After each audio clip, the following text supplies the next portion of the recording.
Paloma es una persona que lleva aportando al mundo de la cultura, igual que el resto de colectivos que he ido nombrando y otros muchos más que hoy no están aquí, aportando a que la cultura en Algeciras pues, se escriba con mayúsculas. Ligada a una revista como es la revista Dos Orillas, que pronto verá la luz un nuevo número, y hoy lo hace con un nuevo poemario. Me acompañan también, es un honor por todos ustedes conocido, tanto nuestro cronista Luis Alberto del Castillo como a Pepe Juan Iborra, este gran profesor, también subdirector de nuestro centro asociado de la UNED y compañero. Yo no me voy a extender más y le voy a pasar la palabra en primer lugar a Luis Alberto del Castillo. Luchando por la poesía, por la prosa y, en resumidas cuentas, por la cultura en el campo de Gibraltar y en Andalucía. Yo había titulado estas palabras que tengo aquí en la ficha: Paloma Fernández Gomá, desde el ocaso del girasol y relatos de mujeres desde el ocaso del girasol y relatos de mujeres hasta las edades del alma. Pero claro, el profesor Pepe Juan Iborra, José Juan Iborra, va a hablar de la creadora. Me consta y sé positivamente que es la persona adecuada para ello. Yo, en cambio, he preferido hablar de la mujer, cosa de mayores. Cuando nos vamos haciendo mayores, pues difícilmente podemos olvidar a aquella joven escritora que creaba ficciones maravillosas, entrañables relatos en los cuales sus protagonistas eran mujeres, mujeres dulces, firmes, incluso algunas duras, muy duras, frente a sus aventuras personales.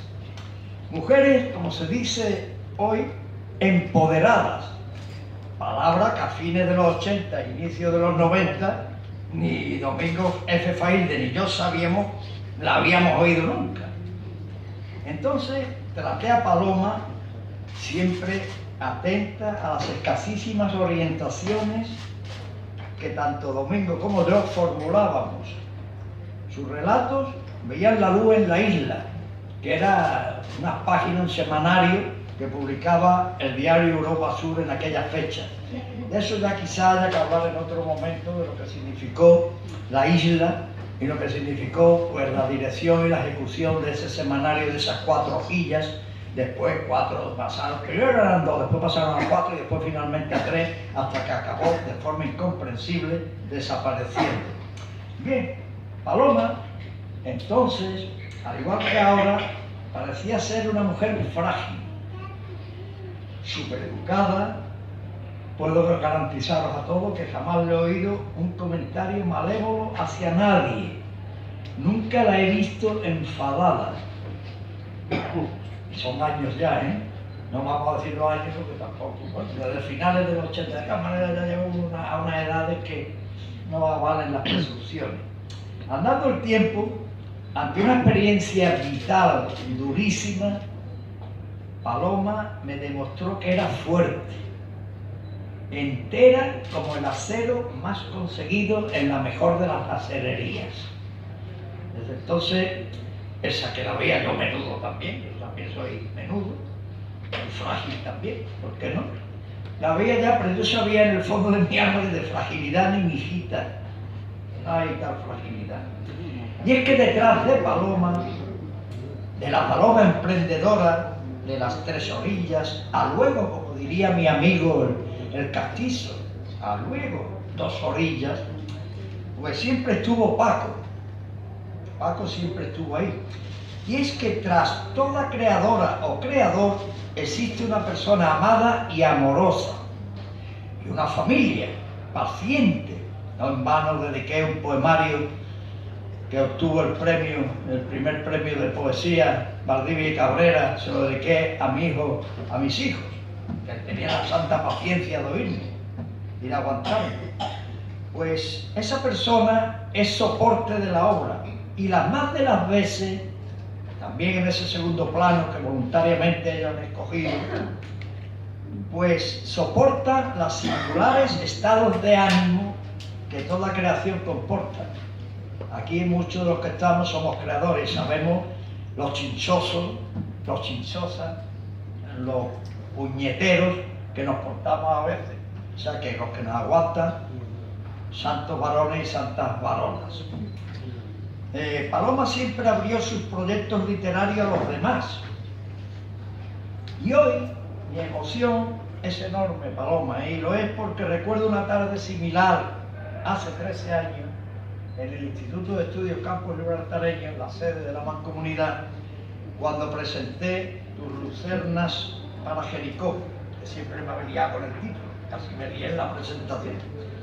Recuerdo la emoción de su madre y los profundos sentimientos que la embargaban a ella, a nuestra poeta, al leer los versos. Esta tarde la llamé y lo hemos recordado. Los poemas, era el año 2003, los poemas que en su libro rendían un cálido homenaje de amor filial a la imperecedera memoria de su padre, que también lo conocí, con tu madre. Sí, querida Paloma, ha habido una larga senda que ya de cosas advirtiera en senderos de Sirio. Recordé los sitios, quizá parafraseándolo, porque la memoria ya se va oscureciendo. Poesía cósmica, pero a la par con una hondura intimista extraordinaria. Te deseo, Paloma, que las edades del alma sean parte de un largo y fecundo caminar a través de un tiempo creador, extenso y futuro. Muchas gracias por tu entrega literaria. Gracias de invitarme a un acto tan importante para ella y para todos como es un nuevo libro. La biografía de Paloma la tienen ustedes en las contrasolapas del libro. No me voy a extender en ello. Prefiero prácticamente ir de la mano con ustedes en una especie de recorrido, no ya crítico, sino de recorrido que voy a realizar sobre el libro como un lector más. Lo primero que llama la atención, parte de la espléndida edición, de la espléndida portada y en general toda la motivación del libro, lo primero que llama la atención cuando leemos el libro es que se trata de una obra a la vez sutil, tremendamente sutil. Quien conoce a Paloma pues sabe que esa sutileza evidentemente forma parte de su propio universo literario de hace ya muchos años. Es tremendamente sutil, pero también es hondo. Tiene una hondura casi mística. Casi nos lleva de la mano de los vericuetos y la trastienda de filosofías casi taoístas, pero sin ninguna lectura taoísta, ni siquiera mística, sino honda. Es lo que más me ha llamado la atención. Eso, y por otro lado, la casi obsesión que tiene por el cuidado del lenguaje. El lenguaje alcanza cotas de verdadero protagonismo prácticamente en casi todas las páginas. Hay páginas donde la forma posee una trascendencia, siendo el contenido ya absolutamente trascendente, lo cual yo creo que es un mérito. No solo una cuestión de contenido, la forma pasa a ser de una hondura, de una sustancia prácticamente casi antitética, pero muy interesante. Bien, ya el título nos puede sugerir que el libro va por esos vericuetos y esas trastiendas de las filosofías orientales, de las filosofías de la regeneración de la vida, de esas filosofías taoístas y tal, ¿no? Y incluso la propia estructura que tiene el libro en 7 niveles y dos apólogos posteriores, pues podemos entender en principio que va en esta línea de las diferentes edades del alma.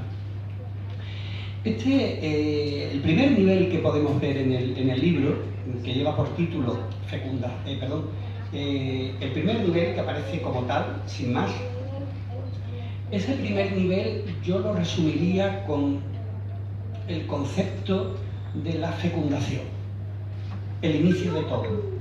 Esa fecundación que podemos ver al final prácticamente del nivel, en una tirada versal verdaderamente antológica que señala: detrás queda la orfandad de la cópula cejada de gestos bajo el lastre de su inercia, mostrando la desnudez de osamenta que avalan el futuro de la carne. Siempre llueve sobre las copas y los sarmientos, o en la extrema verdad de los huertos colmados de espera y semilla, ajenos a la injerencia de extraños que amamantan arenas quebradas de impudicia, donde el sudor sangra sobre las sienes, profanando la hora de la cosecha. Dice usted, esto es un léxico, me recuerda muy italiano, ¿no? muy telúrico, muy de campo, si me permiten la expresión, en el buen sentido de la palabra campo. Es un campo que recibe la fecundación de esa lluvia, y esa lluvia que prácticamente es el inicio de un primer ciclo vital. Hay un libro, no sé si lo conocen ustedes, un libro muy raro de encontrar aquí en España, que son las estructuras antropológicas de lo imaginario. Son dos teóricos de la literatura franceses, Gaston Bachelard y Michel Durand. Es un libro con el que se explica muy bien todos los conjuntos sobre todo de metáforas y de símbolos de Paloma. Hay una metáfora muy recurrente, que es la metáfora de la tierra, elemento femenino, la tierra madre, generadora de vida. Y esa tierra, con la humedad, es el elemento que dispara esa generación de la vida. El segundo nivel, tampoco me quiero extender mucho porque yo creo que es el día de Paloma. El segundo nivel yo lo definiría prácticamente como la eclosión de la pubertad.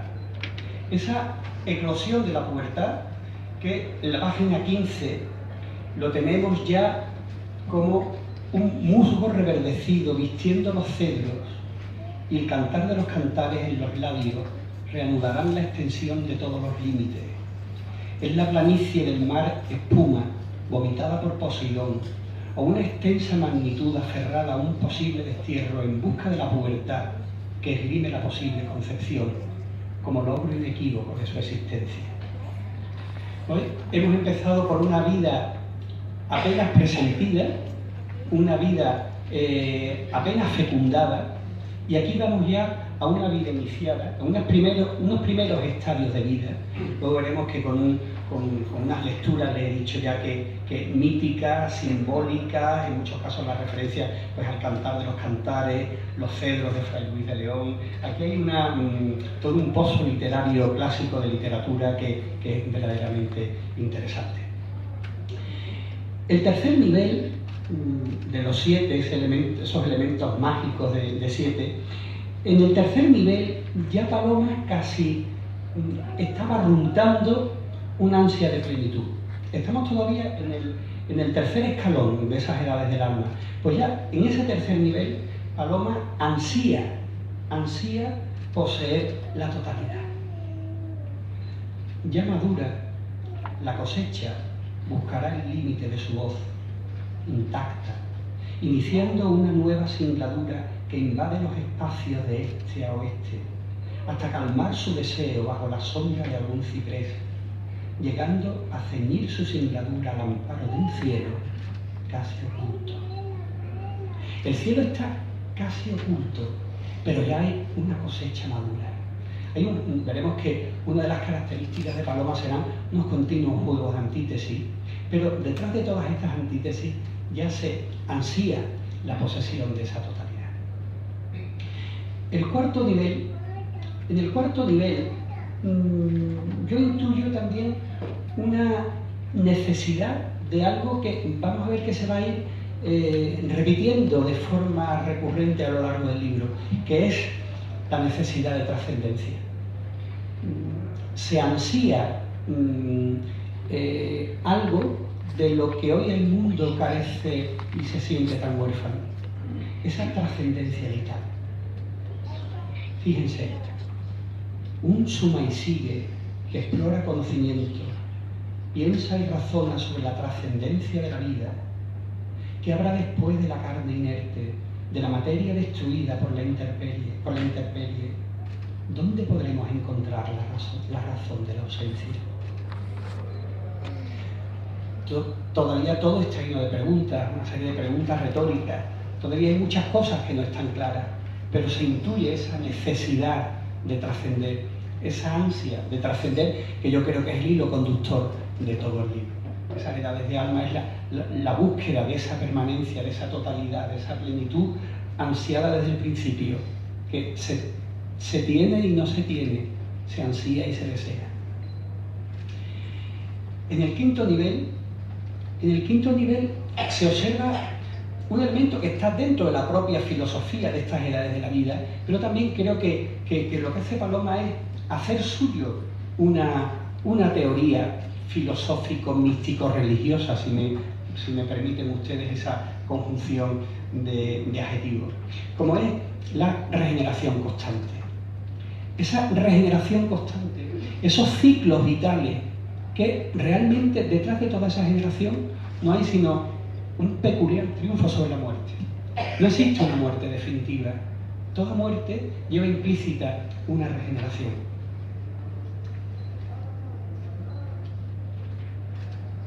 Nos dirigimos a una herencia que se filtra a través de nuestros tendones, a un proceso anímico que secunda el paso de los años y una huella que arrastra nuestra nacencia y cada uno de sus cauces. El cilantro apagará nuestra noche y una emoción nueva renovará el alma que alimenta el cuerpo. Después de esa noche, después de esa oscura noche de cilantro, siempre aparecerá una emoción nueva que renovará el alma, que renovará el espíritu, que renovará la vida. El sexto nivel, en el sexto nivel aparece, según pues, estas teorías clásicas de los estados del alma, aparece ya la presencia de la muerte, como no puede ser de otra forma. Esa presencia de la muerte la trata Paloma de una forma tremendamente poética. Los heraldos de Orión estrecharán el cíngulo de las estrellas bajo la imprevista mirada de los guardianes celestes del espacio. No habrá báculos ni polen sobre las hojas que oscurezcan el color cetrino que se solapa en altas vidrieras, ocultando el rigor del frío. En espirales adversas que exploran un estado anterior, latido inconcluso que convoca las márgenes del vértigo.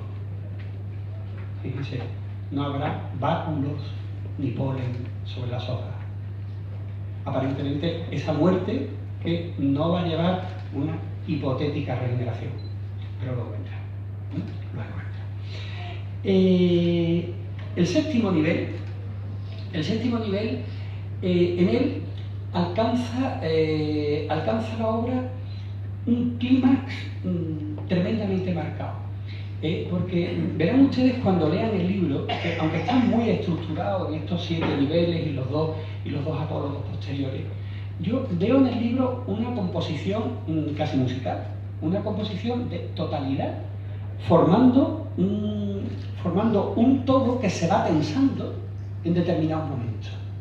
Esa estructura casi de sonata musical, de composición con unos arpegios muy marcados, va a alcanzar un clímax en este séptimo nivel. Este clímax no será otro que la regeneración final. Esa regeneración final vemos cómo se conforma con un triunfo sobre la muerte que veíamos antes. Esa muerte que puede amenazar, que puede ser siempre un elemento negativo, vemos cómo al final es derrotada por esa vida, por esa continua recurrencia de la vida. Fíjense, el clímax une todos los entornos, colmando el vaso de cada edad, navegando hacia la hora póstuma, donde se moldean las señas de identidad y se enciende el proceso del óxido, abocados a determinar nuestra imperturbable finalidad, que acaba con acento pretérito para regenerarse. una vez más. Son esos ciclos, esas regeneraciones que no son sino la esencia de la vida. Las dos últimas partes, una sería, la titula como "Es el alma el fruto del alimento", que comienza con una cita de Aristóteles. En esta última parte del poemario, en esta penúltima parte del poemario, se realiza una reflexión sobre el alma y sobre el tiempo, que son los dos elementos prácticamente nucleares y centrales del poemario. Ese tiempo regenerador y ese alma es lo que le da sentido y es lo que le da poeticidad a todo el poema.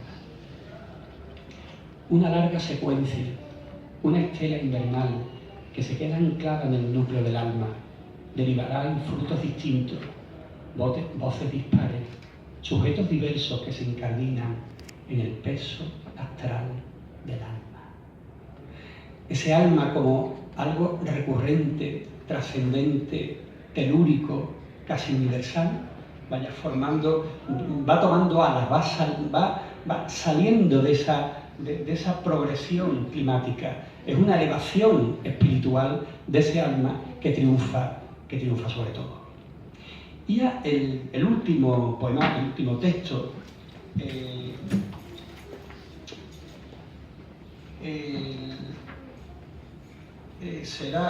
lo titula "Será el origen del alma engendrado", que se introduce con una cita del Génesis.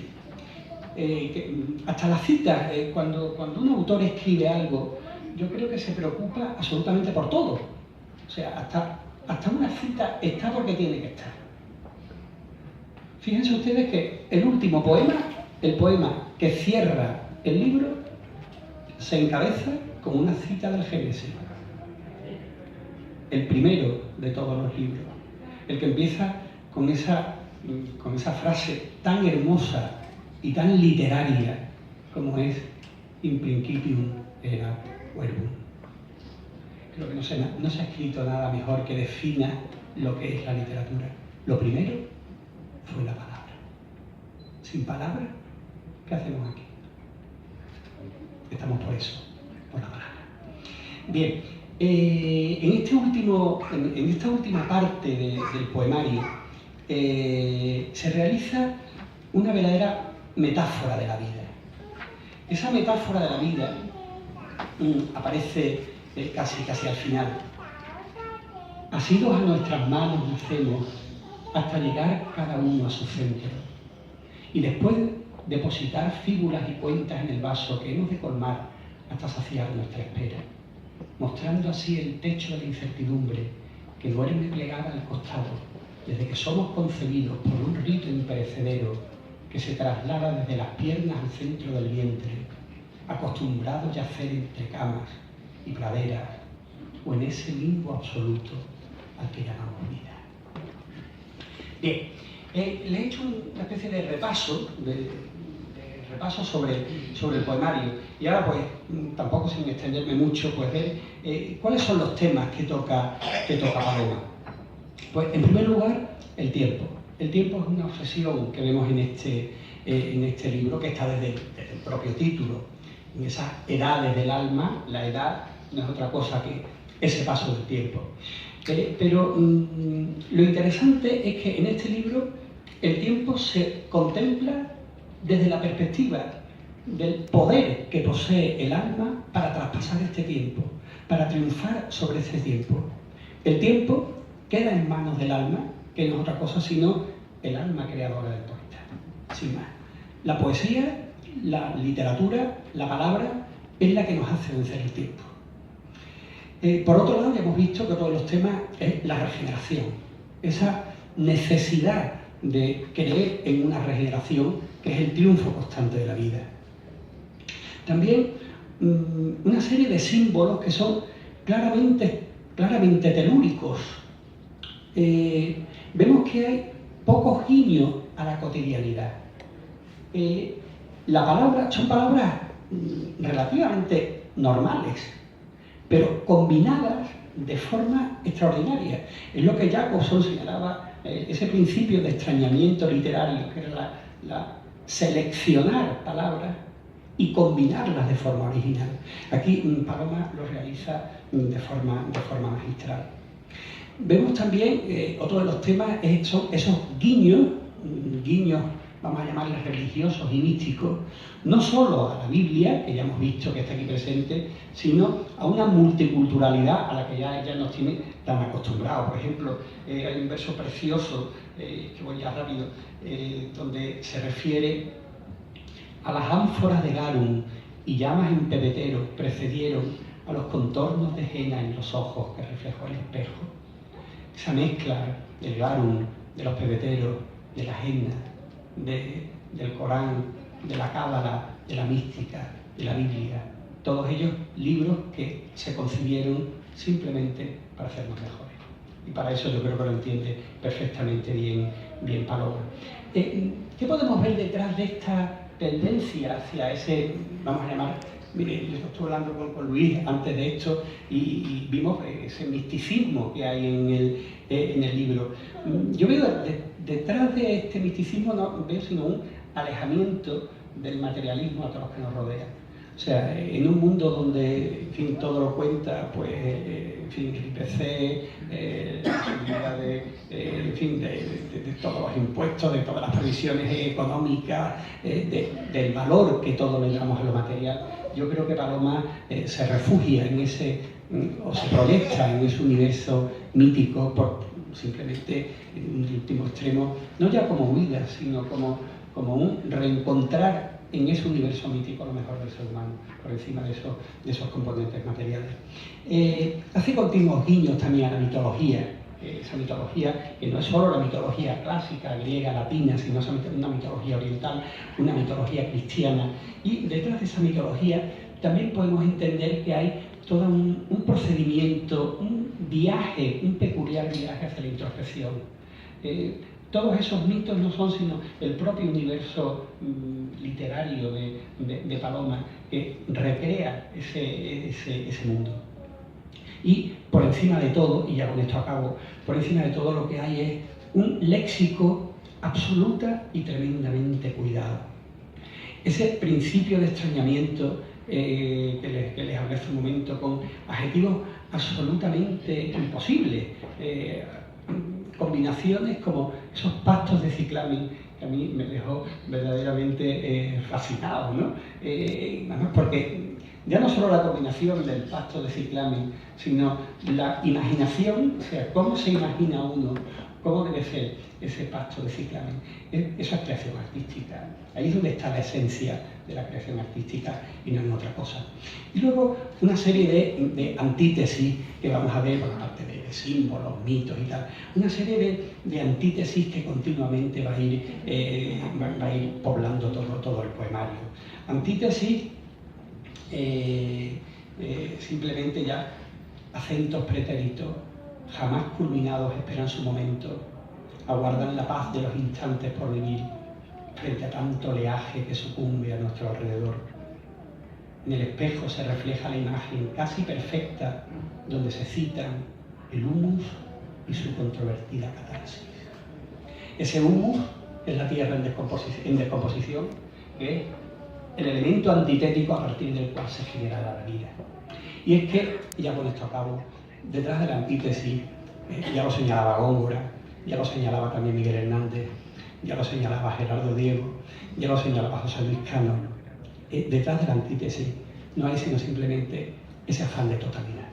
Y aquí yo creo que Paloma es lo suficientemente ambiciosa dentro de su humildad, que ahí está el encanto de ella, de llegar, aspirar por lo menos a esa totalidad.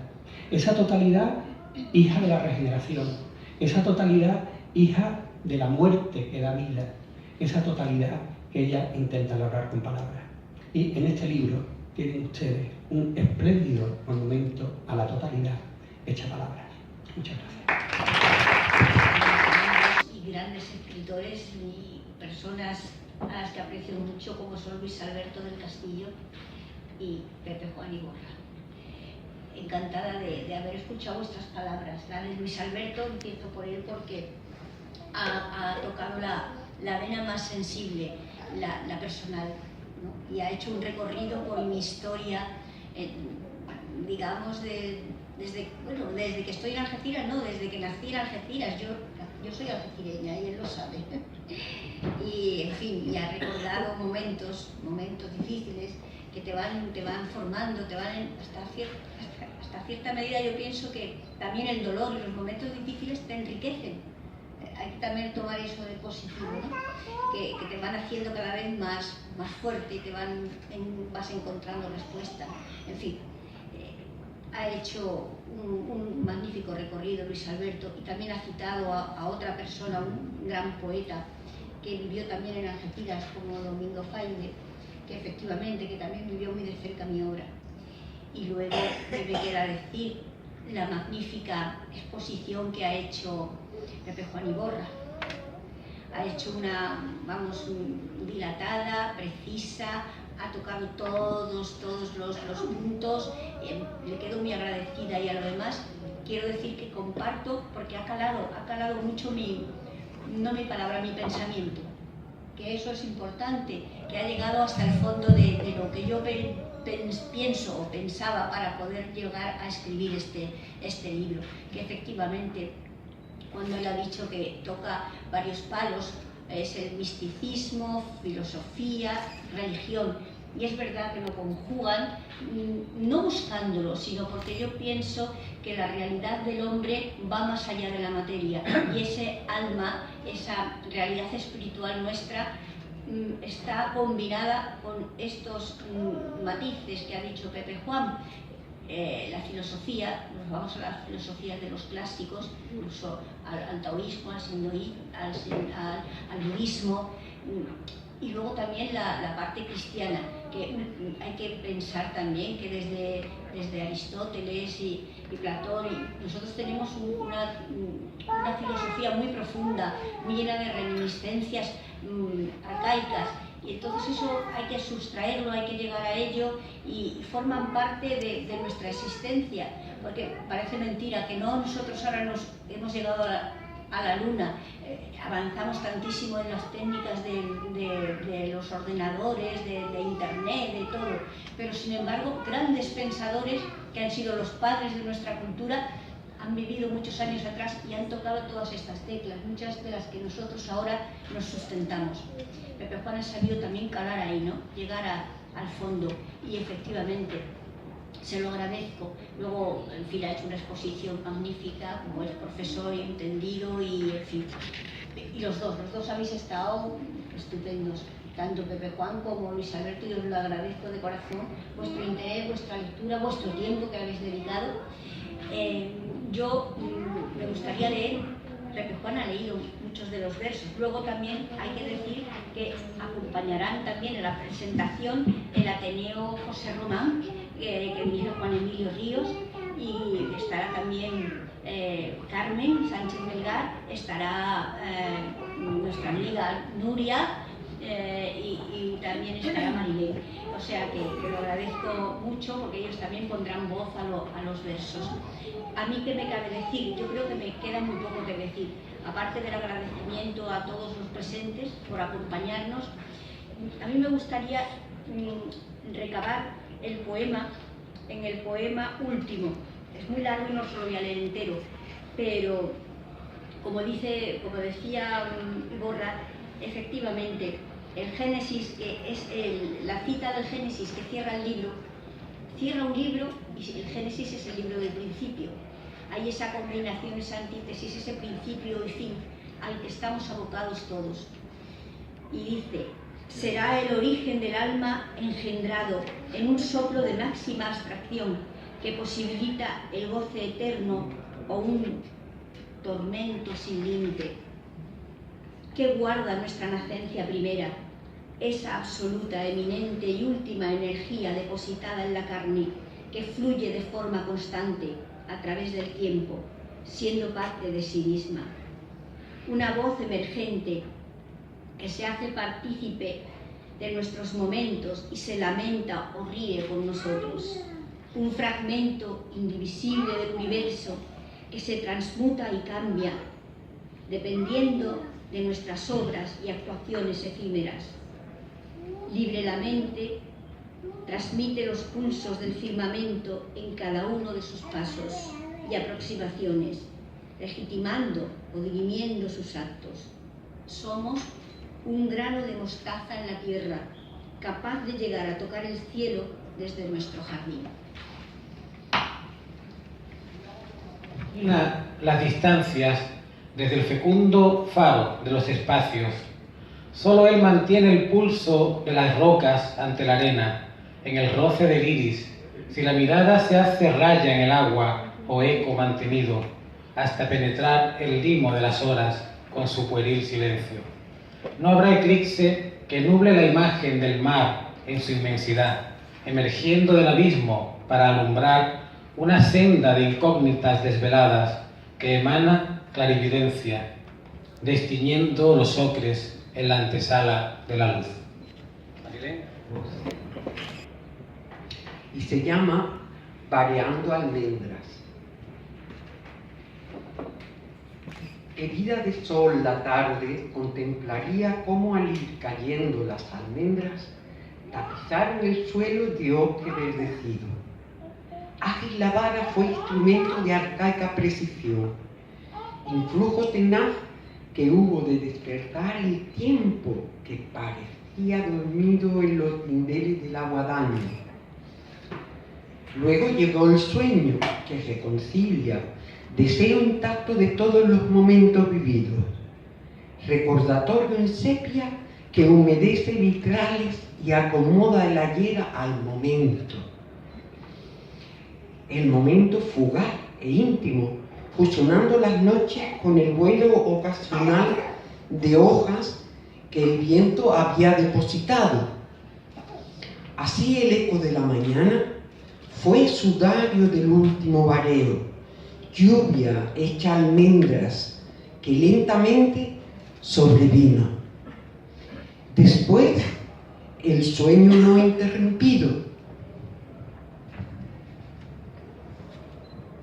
y el eco lejano de las almendras redimido por la tarde.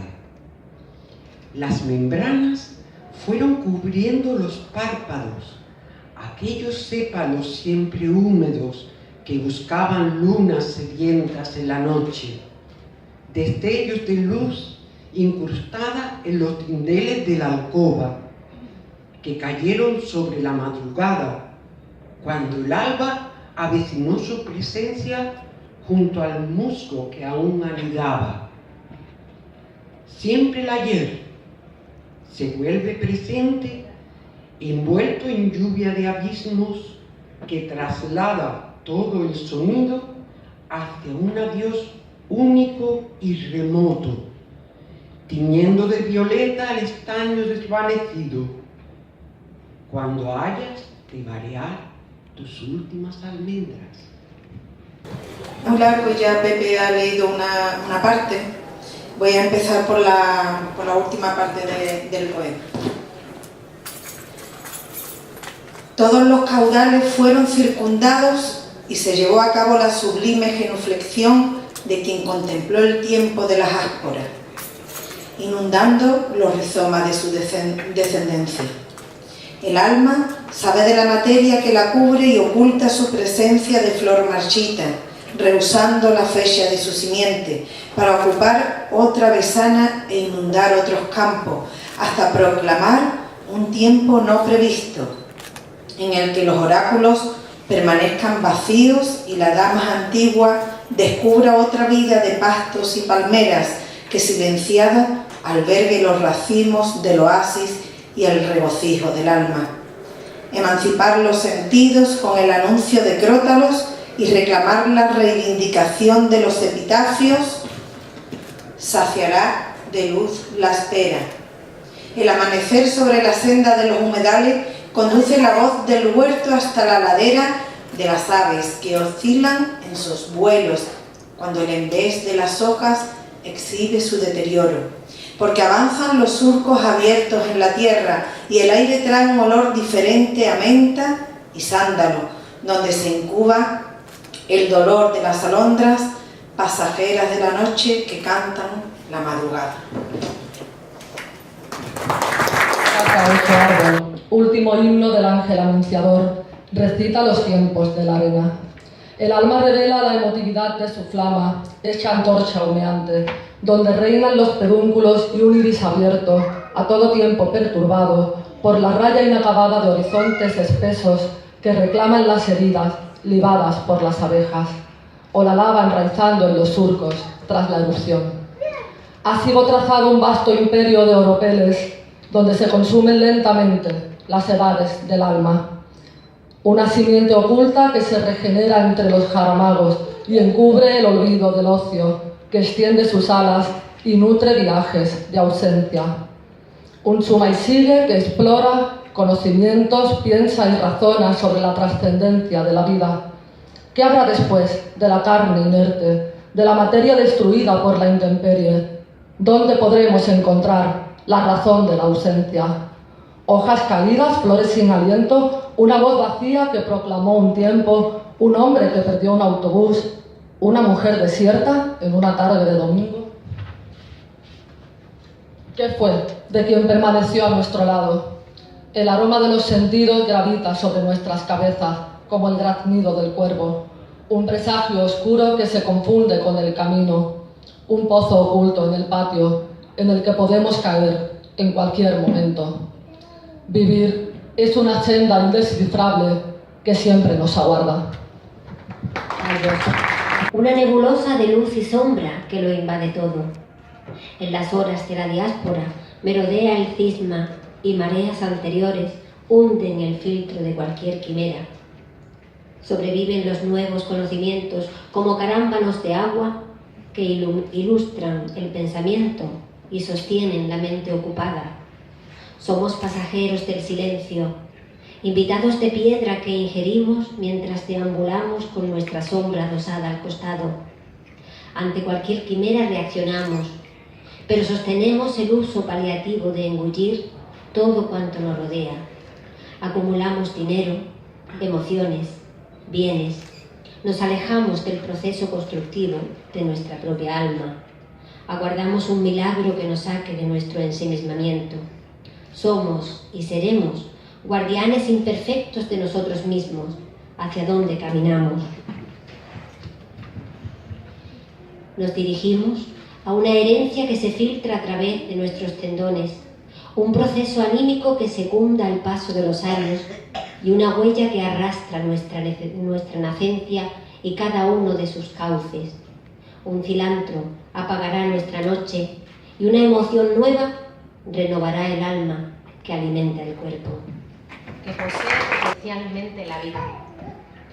Es el alma fruto de alimento, oculto sustrato que permanece entre los genes apaciguando edades, enseñanza de acciones físicas y mentales, que deja sus huellas impresas en la mente para afrontar un tiempo venidero, o el transcurrir de la vida en acciones de oscuridad, cuando no en transparencia, sembrando semillas en permanente espera que auguran felicidad o sufrimiento, dependiendo de nuestras voluntades.